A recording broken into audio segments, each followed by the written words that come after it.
December 26, 1996. Just one day after Christmas, in the quiet, snowy town of Boulder, Colorado, a 6-year-old beauty pageant princess named JonBenét Ramsey is found murdered inside her own home, in the basement. There's a garrote around her neck, a massive fracture in her skull, and lying on the staircase landing, a strange 2.5-page handwritten ransom note. The kidnappers demanded exactly $118,000, the precise amount her father had received as a Christmas bonus only days earlier. The family called 911 in absolute panic, screaming that their daughter had been kidnapped. But here's the twist that still haunts America nearly 30 years later. The little girl's body was never taken from the house. This is one of the most controversial, most discussed, and still unsolved cold cases in modern American history. Even in 2026, the Boulder Police Department is still actively investigating with fresh DNA testing. Welcome to Unsolved USA Files. Today, we're going to walk through the entire JonBenét Ramsey case. Every detail, every twist, and every question that remains unanswered. JonBenét Patricia Ramsey was born on August 6, 1990 in Atlanta, Georgia. When she was still a toddler, the family moved to the college town of Boulder, Colorado, where they settled into a beautiful, large home at 755 15th Street.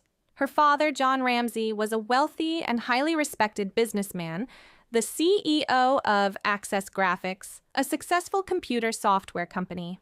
Her mother, Patsy Ramsey, was a former Miss West Virginia beauty queen, outgoing, glamorous, and deeply involved in her daughter's activities. JonBenét also had a 9-year-old brother named Burke. From the outside, the Ramseys looked like the picture-perfect American family, wealthy, attractive, and living the dream. But JonBenét's life wasn't just about being a normal little girl. She was heavily involved in the child beauty pageant circuit. Sparkling costumes, stage makeup, talent routines, and crowns became a big part of her world from a very young age. To the public, she was the smiling, confident little star on stage. But behind closed doors on Christmas night, 1996, that perfect image would be shattered forever.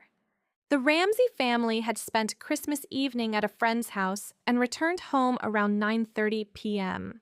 JonBenét had fallen asleep in the car on the way back. John gently carried her upstairs and put her to bed.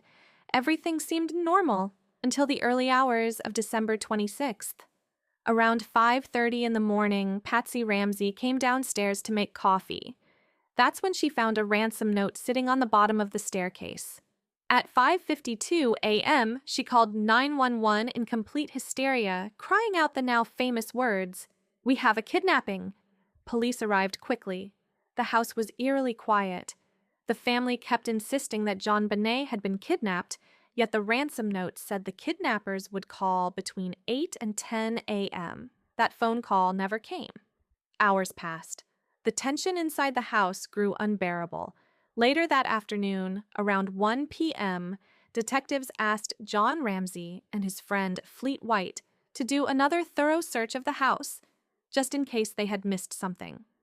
John went down into the basement and opened the door to a small, rarely used wine cellar room that police had actually walked past earlier. What he found there would change everything. The note was unlike anything investigators had ever seen. It was 2.5 pages long, written on paper that had been torn from Patsy Ramsey's own notepad, using a pen that belonged to the family. It started with the chilling words, "Mr. Ramsey, listen carefully." The writer claimed to be part of a small foreign faction. They said they had JonBenét and that she was safe. For now. They demanded exactly $118,000. $100,000 in $100 bills and $18,000 in $20 bills to be placed in a brown paper bag. The most disturbing detail? That exact amount matched the Christmas bonus John had received from his company just days before. The note warned the family not to contact the police or the FBI and promised they would call between 8 and 10 a.m. the next morning. It ended with the cryptic signature, Victory SBTC. No phone call ever came, and the note itself would become one of the biggest mysteries in the entire case. As the afternoon wore on, the tension inside the Ramsey house became unbearable. Detectives eventually asked John Ramsey and his friend Fleet White to search the house one more time. Perhaps they had missed something important. John descended into the basement. He walked past the area the police had already checked earlier that morning and approached a small, dimly lit wine cellar room. He opened the door, and there she was. JonBenét was lying on the cold floor, wrapped in a white blanket. Duct tape covered her mouth. A thin cord was tied tightly around her neck like a garrote. Her wrists were bound loosely above her head with another cord. John immediately picked her up and carried her upstairs, desperately hoping she might still be alive. But it was too late. The little girl who had gone to bed the night before in her own home was gone. In that single moment, the kidnapping investigation suddenly turned into a homicide case, right inside the family's own house. The autopsy revealed a horrifying picture. JonBenét had died from a combination of strangulation with the garrote and a massive blunt force trauma to the head, a skull fracture nearly 8 inches long. There were also signs of possible sexual assault, though the exact details remain heavily debated to this day. What made the case even more disturbing were the small details: pineapple in her stomach, suggesting she had eaten something after returning home that night, the cord used in the garrote, and the duct tape on her mouth. Perhaps most importantly, investigators found traces of unknown male DNA on her clothing, specifically on the waistband of her long johns and under her fingernails. This DNA did not match anyone in the Ramsey family. These pieces of evidence would become central to the entire investigation and would later help clear the family in the eyes of many. From the very first hours, the investigation was plagued by serious mistakes. The crime scene was badly contaminated. Friends and family members were allowed to walk freely through the house while the body was still inside. Important evidence was moved or touched before it could be properly documented. The Ramseys themselves were not formally interviewed or separated for several hours. Instead of treating them as potential suspects early on, police seemed to focus heavily on the intruder theory. The media frenzy only made things worse. Within days, the story exploded across national television. The Ramseys were put under an intense public microscope, with many people already convinced the family was hiding something. These early missteps would haunt the case for decades and are still cited today as one of the main reasons why the killer may have never been caught. In 2008, a major breakthrough seemed to arrive.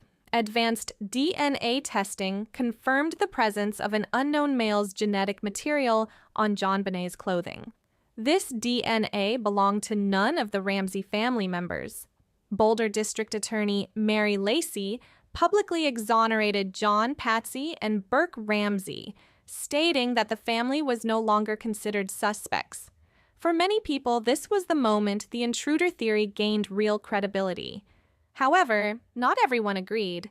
Some experts argued that the DNA could be touch DNA from manufacturing or previous handling, and didn't necessarily prove an intruder had committed the crime. To this day, the DNA remains one of the most important and most debated pieces of evidence in the case.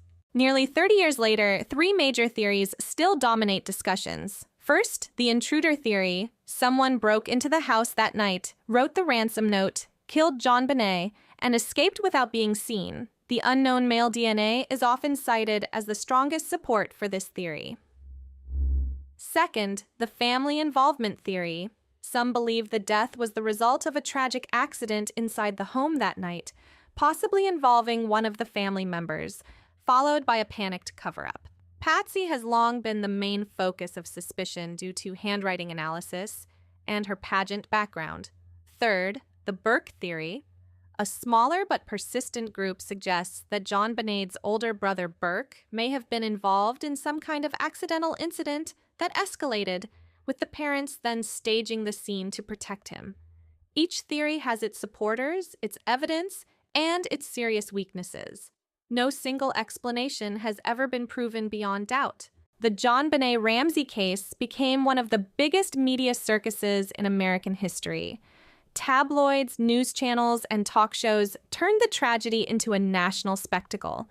The Ramsey family was relentlessly criticized and accused in the court of public opinion long before any charges were ever filed. Books were written, documentaries were made, and the case became a permanent part of American true crime culture. Even today, new documentaries and podcasts continue to examine the evidence, keeping the conversation alive. As of 2026, nearly 30 years later, the JonBenét Ramsey case is still officially unsolved. Boulder police continues investigating with new DNA technology.